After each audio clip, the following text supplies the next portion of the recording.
फहमी पाई जाती है और यही कहा जाता है और कादियानियों को यही कहकर प्ली दी जाती है कि अक़लियतों के हुकूक इस्लाम ने बयान किए हैं। हम बेशक इस बात के कायल हैं कि अक़लियतों के हुकूक इस्लाम ने बयान किए हैं, लेकिन अक़लियत कहते किसको?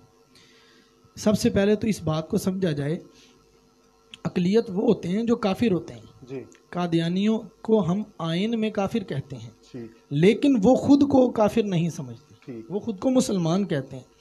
तो इस तरह फिर अक़लियत कमीशन में उनको शामिल करने का क्या मकसद हुआ, जबकि वो अपने आप को अक़लियत समझते ही नहीं, वो अपने आप को मुसलमान समझते हैं।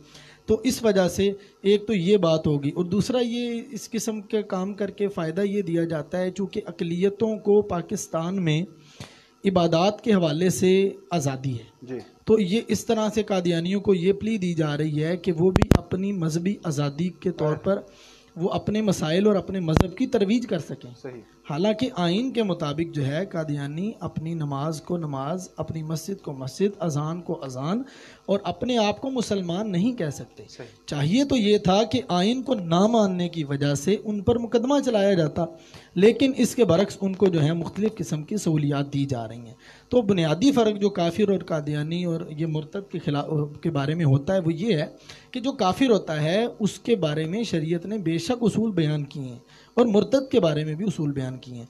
यहाँ तक आपको मैं मिसाल देकर समझाता हूँ कि काफिर का निकाह जो है वो काफिरा औरत से हो जाता है, लेकिन जो मुर्तद हो, पहले इस्लाम लाया हो और बाद में इस्लाम से फिर जाए, जैसा कि कादियानी, तो मुर्तद का निकाह मुर्तदा से भी नहीं हो सकता। काफिर के साथ हम बै खरीदो फरोख्त इस तरह के मामलात भी कर सकते हैं, लेकिन मुर्तद के साथ इस तरह के मामलात करना भी सख्त नाजायज़ है।